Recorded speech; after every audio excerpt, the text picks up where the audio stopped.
Hello and welcome to another episode of the Happy Head podcast. And after what seems like an age, I finally got the bloody thing onto iTunes. Got a message yesterday saying I've been accepted by iTunes. So that's another place you can listen to my dulcet tones on iTunes. Today I've got this guy with a really weird name, Mark the Copy Father. Good morning, Mark the Copy Father. Do I call you Reverend or your worship or what? Yeah, let's stay away from the religious side of things. Just Mark will be fine. How you doing, Mark? I'm very good, thank you. And you? I'm very well, thank you. It's a gorgeous day here, quite warm. We're actually in double figures for probably the second time this year. Given that it's May, it's a bit of a surprise. Yeah, that'll probably be the end of summer now, won't it? Well, it's weird you say that because I can distinctly remember last year from about mid-April through for most of the year, it was really, really warm. And most of the week, I live out by the coast. I live in a town called Folkestone. And most of the weekends and bank holidays, even though it was a pandemic, there were loads of people on the beaches in their little kind of enclaves, circles, like 2 meters apart from everybody else. It was a really bizarre thing to watch. It was definitely mad times then. That was just when the kids were just being told they had to stay home from school and all things like that. So it was quite nice for a bit of sun to come out, so we could kick them out for a little while and not have them bored inside. Yeah, kids, deserve to be locked up. No, I didn't mean to say they deserve to be locked up. Kids, they are gorgeous. They should be outside, enjoying the sun and frivolous things that they tend to do. Moving on swiftly, I was going to say something and I've completely gone out of my head. Anyway, start talking, Mark, because it's gone out of my head.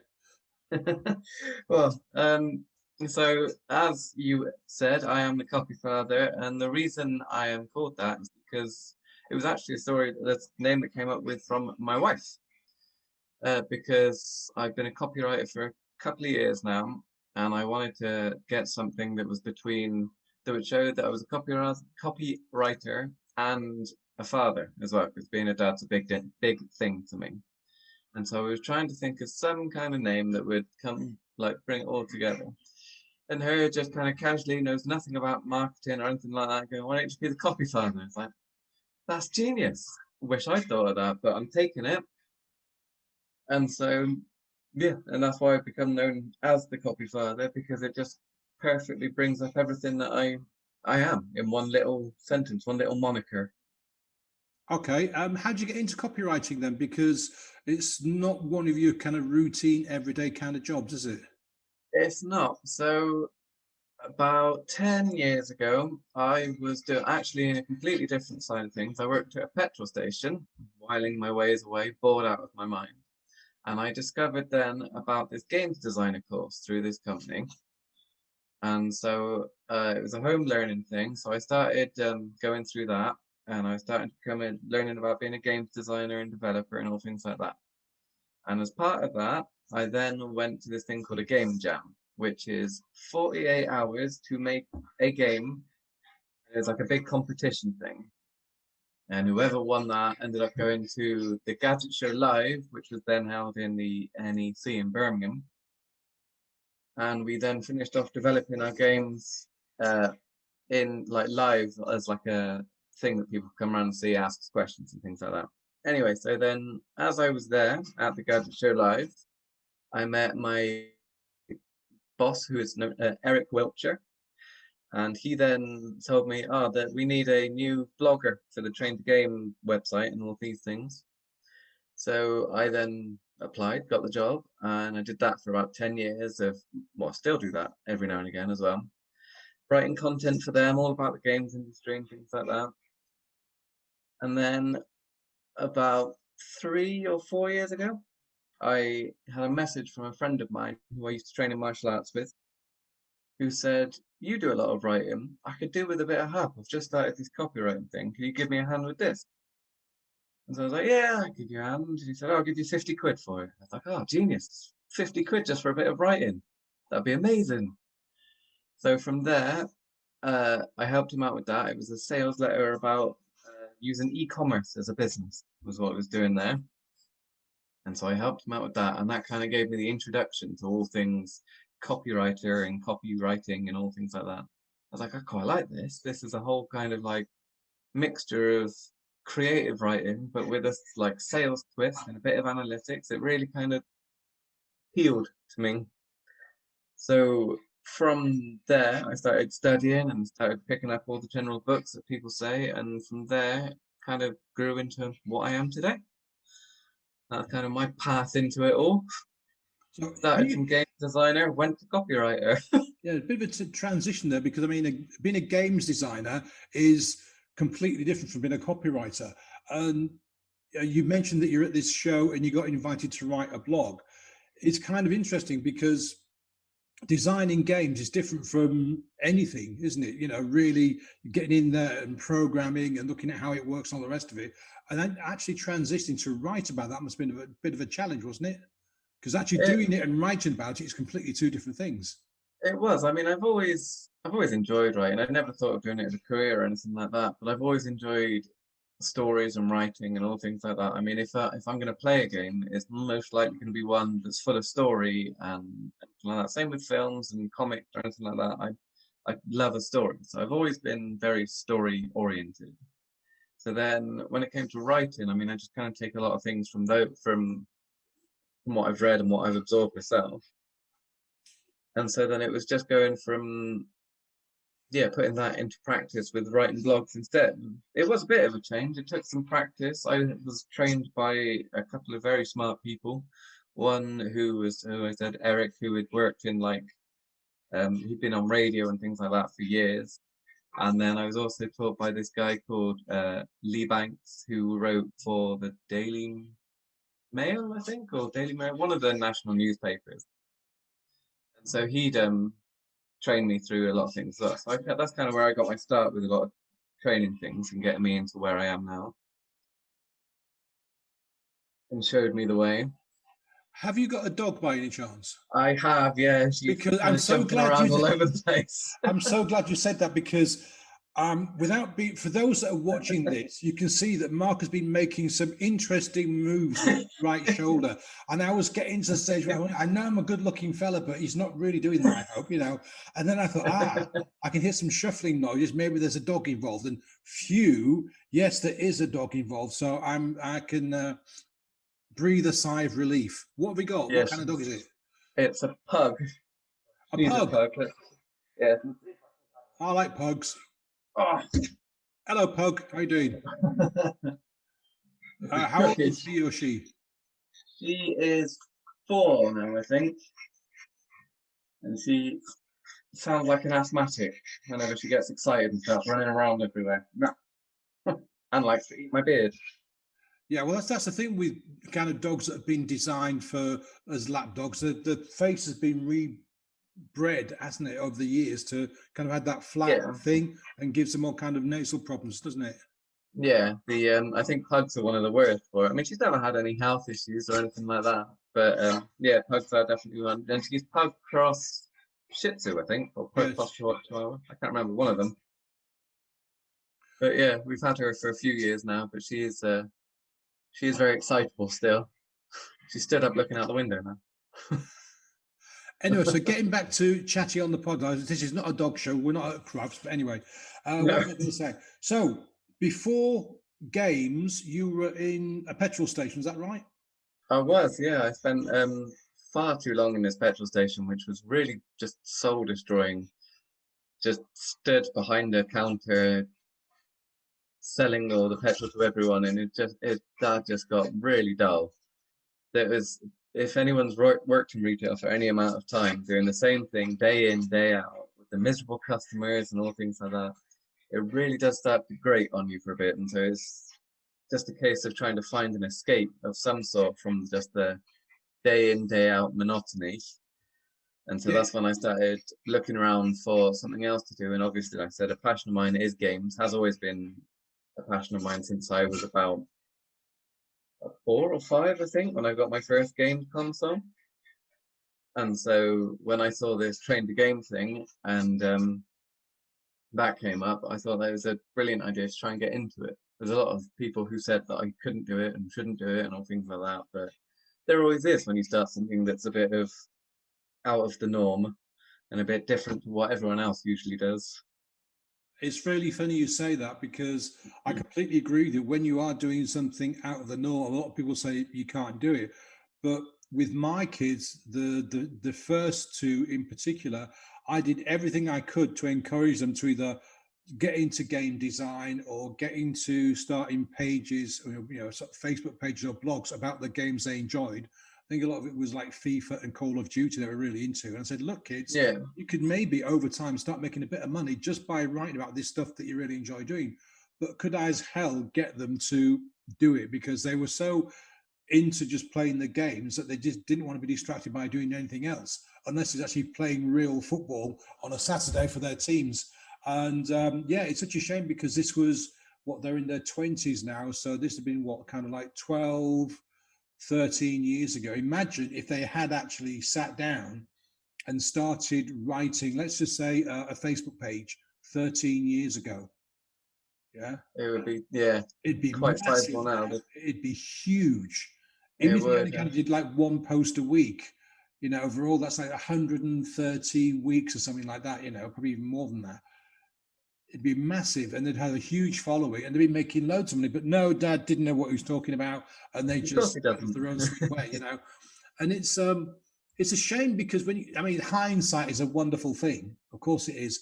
But looking back, I think, bloody hell, I wish I'd been able to convince them to actually do something like that, even if it was just writing a weekly blog about the games they played, or getting onto YouTube. And because they would have been like the first kids on things like Twitch, they'd have been kind of the first adopters of sort of like, what do you call it, streaming their game play, Yeah, things like Twitch. They'd have been really, really in a great place now. they would. I And mean, because my one of my 9-year-old stepson is always going on saying he wants to be a YouTuber all the time and things like that. So at one point, I think just at the start of the lockdown last year, I thought, all right, and I set out this whole plan and like these kind of simple to understand lessons for how we could go through and do that, and how we could like come up with ideas, how we could grow himself as a brand, and how we could stay consistent with it and things like that. And I gave him all this information for him to go and do what he wants to do. Still didn't bother though. He'd much rather watch other people do it than do it himself. yeah, I mean, there's a kid who, I think he started with his dad when he was about 6 or 7, multi-millionaire now, and all he Oh does yeah, is Ryan. play. Yeah, is it Ryan plays with games? Yeah, because it's my 4-year-old now watches him quite a lot, and yeah, Ryan. I can't remember his last name, but yeah, him and his mum and his dad, they've had this channel for 4 or 5 years, something like that, and he's one of the highest paid people on there, worth like 8 million a year or something like that, just from playing with his parents and getting them filmed. Yeah, and just playing games that he enjoyed playing. Nothing strenuous, nothing difficult. Just No, taking part and having fun. Unbelievable, isn't it, when you think about it? it is, and it makes everyone else feel a lot worse when you've got this 8-year-old kid who's doing all this and making $8 million, I think, a year, and we all work our butts off to try and get anywhere close. No, but I mean, power to him. I mean, obviously, the parents are pretty smart and thought, well, let's see what happens. And he went along with it as well. And like you say, you got your stepson who asked the question and then did nothing with it, just didn't get started. It's funny, it's ironic, really. Yeah, they want to do it all. They just don't want to put the work in to do it, I think is the biggest issue. Oh yeah, they want the kind of the channel with 500 videos already preloaded kind of thing, and then just Yeah. turn up and sort of like chat to their mates, and that's it. They don't want to actually start video one and do the edit and all the stuff that goes with it. No, they just want to plug, play, and go. Yeah. But then again, to be fair, that's the same with most adults. Most adults, Yes. want instant success. They want to be able to, do the thing and make $1 million by tomorrow morning. Well, by tonight, ideally. Yeah. They don't want to understand or accept that there is a lot of hard work in it. I mean, I'm in Colin Therio's Cult of Copy group, Oh yeah. and the amount of times people go in there and kind of post, well, I've read this book and I want to start charging $50,000 a word. And everybody just takes the piss out of them, because like, yeah, maybe in 10 years after you've earned your chops kind of thing, you've done the work and got paid Yeah, $25 exactly. for 500 words, all this kind of thing. I saw a pitch this morning from a guy on the copy job board who was saying something along the lines of if you're broke, don't read this. And then he goes on to say that 99.9% of other copywriters are all weird, and so you shouldn't work with them. And they're all from third world countries in here, so you shouldn't work with them either. And he completely just ripped apart all these other copywriters, making himself look like a complete fool, and then expected people to work with him. And I think he was trying to say that he was so good because he had a couple of emails. One of them got an open rate of about 14% and had a click-through rate of less than 1%, and thinking he was the dog's bollocks. And it's like, not quite, mate. Bit more work to be done yet, I think. No. It's funny. I remember reading a post. Me and Mark are both in this group called Coffee with Dan. And I read a post a couple of years ago, and I can't remember the guy's name. And he wanted to learn copywriting. So he went onto Fiverr and started charging $5 to write, I don't know, 100-word or 200-word article or something. And from that, he did that day in and day out for months and months and months, and then started getting bigger commissions. And he's now making 6 or 7 figures after, 3 or 4 years of doing that. It can wear that, because I was similar position when I first started getting into the copywriting world. Like we mentioned, the copy job board, I was on there day in, day out. Every job that came in, I would go and I'd pitch myself for it, and I'd try and get money in any way that I could. It was completely shameless and just hoard myself out to any post anywhere all the time, which did get me a bit of money in, but it was the wrong kind of money and the wrong kind of clients as well. Because a lot of the time it would be people who would pay me next to nothing and then would expect everything. Like I was writing these 1,000-word blogs and getting about $40 for it at best. And it's like 1,000-word blog would take me, because I've been doing it for a while, it would take me a couple of hours or so, which granting doesn't sound too bad. But when you can then look at some of the copywriters around things like that, like a mentor of mine, he gets paid about $10,000 or something like that just to talk with someone about their copyright, let alone write it. And it's just a whole different ball game. It's a whole different mindset. So it's a whole different thing about choosing who you want to work with. But you have to get to that stage in the first place. You have to earn your stripes, as it were, to get there. Well, yeah, but it's like anything, isn't it? You've got to do the apprenticeship first. I mean, Yeah. Apprentices get paid peanuts, and they get to make the tea, and they get to do all the menial jobs, sweep the floors and all this. And then over time, they get given really simple jobs, and the jobs become a little bit more complex during that until they've completed their apprenticeship. And then, any good master will say, right, now you start learning. Yeah. So what stage are you in now? I mean, who do you work with? Do you have a list of kind of preferred clients, or do you have a list of clients that are sending you work all the time? Where are you at? Generally at the minute, I'm working on a bit more of my own stuff for a bit. I mean, because I've just moved house and stuff like that, because we moved from a tiny little 2-bedroom flat, and there is 6 of us in the family. There's myself, my wife, and between us we've got 4 kids.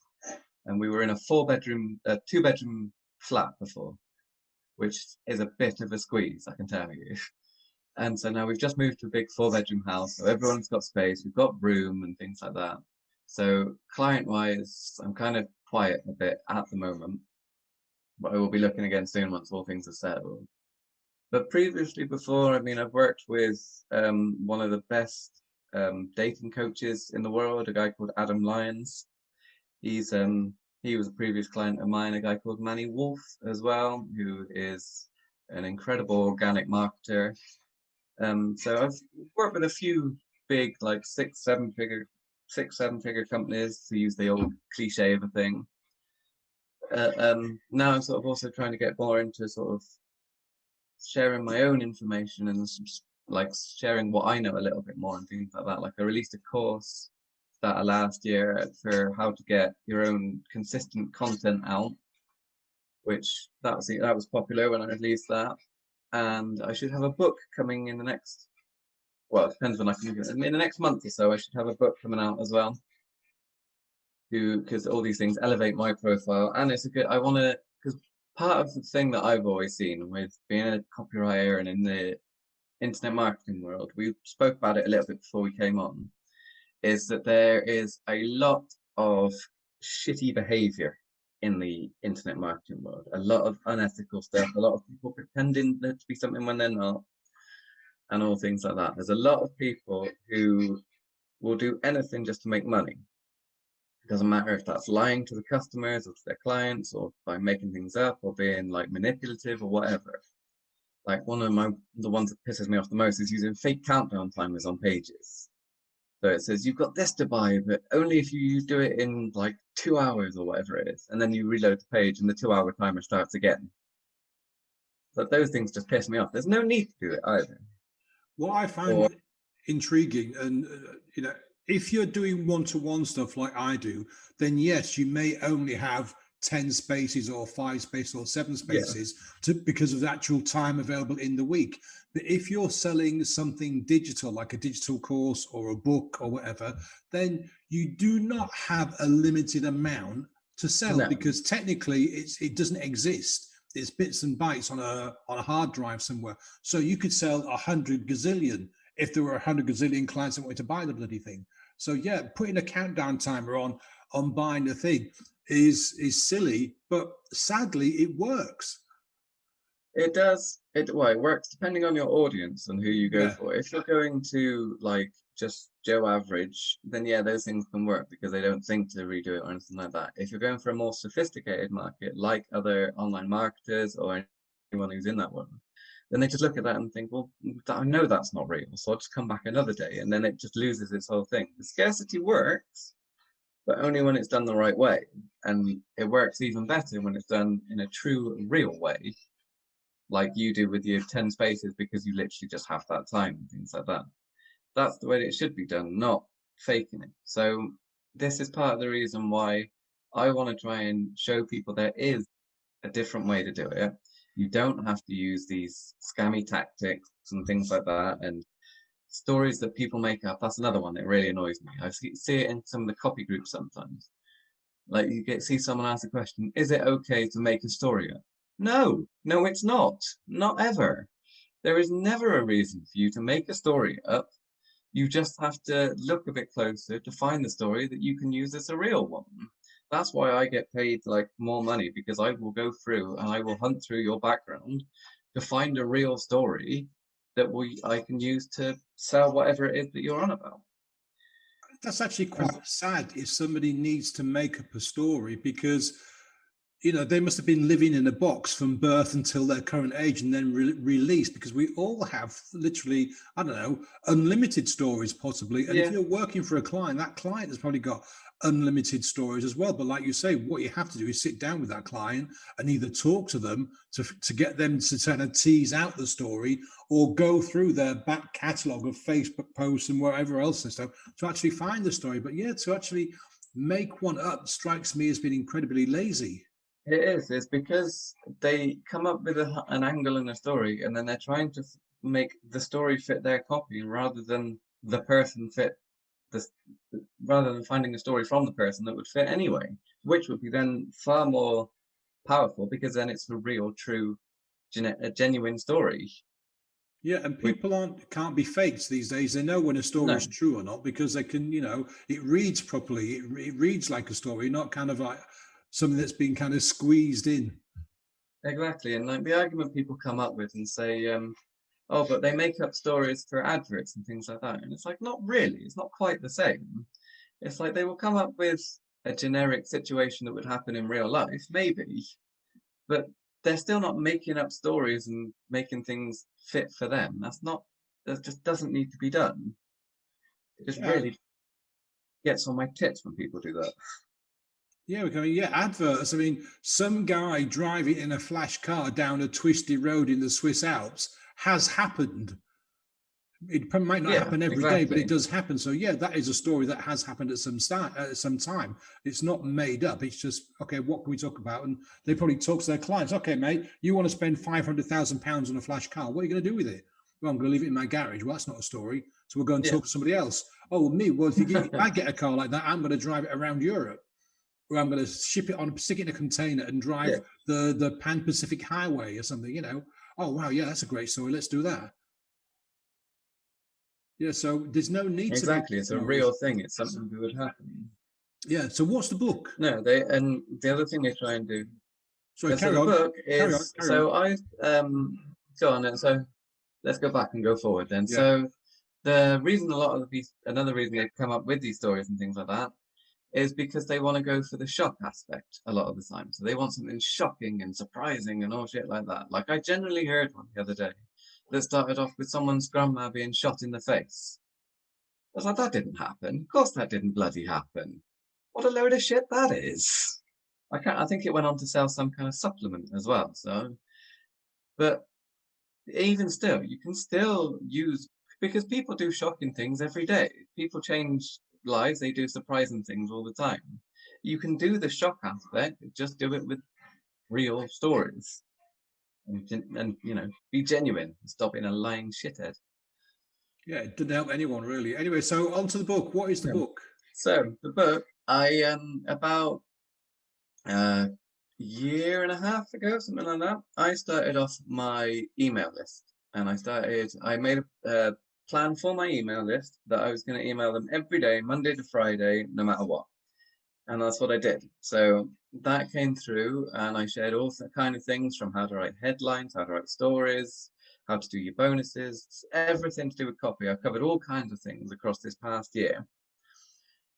And so I've got well over 300 emails that I've written through in that time now. And so now I am going to package the whole lot together, and I'm going to put that together as a book, and I'm going to try and do that once a year as well. So it's not going to be an expensive thing. I'm probably going to try and put it down as cheap as possible, just because I want people to be able to access this easily. I don't want people to have to like think it's expensive or anything. And so then they will get, I think last time I checked it, it was something like 327 emails or something like that. And I'm going to package them all into the book and get that out there. So people have like a little Bible of over 300 copy lessons that they can go to and look through and use whenever they want to. And When's yeah, that I think coming that's out? it should be within the next month or so. I've just had an artist friend of mine put together a cover for it, who's made me look like a superhero, which is fun. And yeah, so I've got that cover done. I just need to now come up with a good title for it, which I will probably ask later on my Facebook today. I don't know when your podcast goes out or anything, so it may have a title by the time this goes out. And then it will be checked on, and yeah, I will upload it onto Amazon. Hopefully, I'm hoping to get it out within the next month or so. So you self-publishing? Yeah, I'm going to self-publish it all through Amazon and use their system. It's quite a challenge. I talked to somebody the other week who had published a book through Amazon, and apparently you've got to be really, really precise on things like the size and the margins and stuff like that, because otherwise, if you're not, when the book is published, you kind of have like the text isn't centered, and especially on the inside of it. Yeah, it's a real pain. Yeah. So I'll have to have a look through that. Yeah, you're going to be really, you're going to measure I think they've got, what's the word I'm looking for? Templates, that's it. They've got templates, but you need to make sure you've got the right template and your text fits into the template, because otherwise the book looks a bit skew-whiff. And I've actually purchased a couple of books over the past few years that have been self-published, and you open it up and you go, yeah, this has been self-published, because you know, the last letter on the left-hand page has disappeared. It's been kind of sucked in by the binding. Yeah, it becomes like a puzzle then to work out what they were trying to say. Yeah, and then there's no paragraphs as well. It's just like a complete block of text, page after page after page after page, because they forgot to put in whatever it is you need to do to make paragraphs. It's unreadable. I've given up reading books like that. You know, Yeah. I can't read that. Put it away. It's a waste of time. I'll have to make sure I avoid that. Yeah. So are you going to continue writing copy, or are you going to kind of focus on mainly helping other people write copy? I think it's going to be sort of like a split thing. I'm going to still continue to write copy, and but I'm definitely more choosy with my clients now. So I won't just work with anyone, or just because they throw money at me or anything like that. I like to work with people who actually help the world in some way, shape, or form. Like I've just gone on as an advisor for a charity called Gamers Beat Cancer.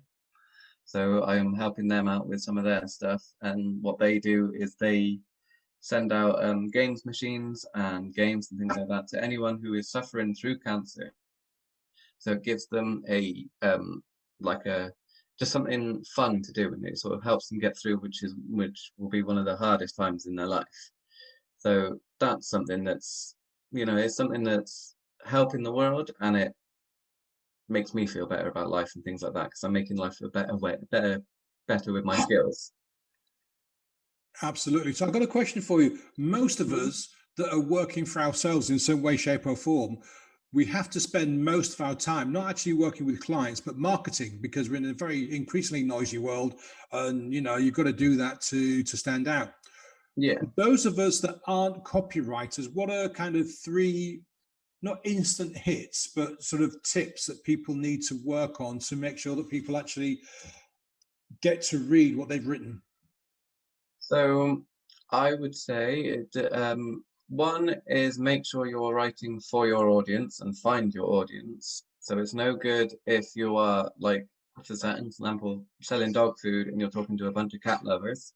That doesn't work. So find your audience is the first one. Be consistent. Make sure you're getting messages out there every day. Some of them will be good, some of them not so good. But especially if you're just starting out, be consistent. And I've pretty much built a career on consistency. So be consistent. And the last one is one that not enough people do to stand out, is be yourself. And just write like you would talking to anyone else. Because if you read any of my content, my copy or anything like that, I sound just like I do here. Because it just comes into my head, I write it down, and I put it out. I don't try and pretend to be this person, that person, anything like that. I still use the principles that work in copy, for like scarcity and qualifiers and and benefits and features and all that kind of thing. I just do it in my voice. I just speak as if it's me. That will help you to stand out most of the time. If you are being you and you are just speaking as you will stand out from everyone else, because everyone else is always pretending to be the next Grant Cardone or Ty Lopez or whatever, because they see what they do make money. But it works for them because that's who they are. So just be authentically yourself, as much as you like that word. Don't. And hurts my ears. But be genuinely authentically yourself, not fakely authentic. Oh dear, I'm going to end it now. But for anyone who's thinking that they want to become, take copywriting further and maybe become a copywriter, what wise words, what tips, what suggestions would you have for them? I would say when you have the copywriting principles down and you have them sorted, after that, go heavy onto studying human psychology instead, because people are tricky things. They have wonderfully annoying brains that do all kinds of wonderful magical things. So once you know what you have to do, work out how you have to do it by knowing who you're talking to. So yeah, that's what I'd always say, is make sure that you are studying human psychology just as much as you are studying copywriting. Cool. Where can people find you, Mark? So to find me, you can go to my site, which is www.thecopyfather.com. I have an email list on there, as I alluded to earlier, where I email Monday to Friday. And you will also get, when you join that list, you will also get my 13 Principles of Copy Persuasion as a freebie for anyone that joins. And you can also, I put most of my copy out on Facebook as well. So find my profile somewhere around, which is a bit of a tricky one to find. If you just put in my name, Mark Kington, there, it should come up, I should hope. Well, what I'll do is, if you give me the links, I'll put them in the show notes. Yeah, that works. Any final words of wisdom before we end today's podcast, Mark? Just to remember, always be honest, and don't lie, and don't be a dick. Oh yeah, one final thing, don't use that word authentic, please. Ever. Just rip the dictionary page out, okay? Listen, Mark, it's been a pleasure. Thank you for your time. And Thank you. My pleasure. Thanks for watching. I'll see you on the next episode, folks. Bye now.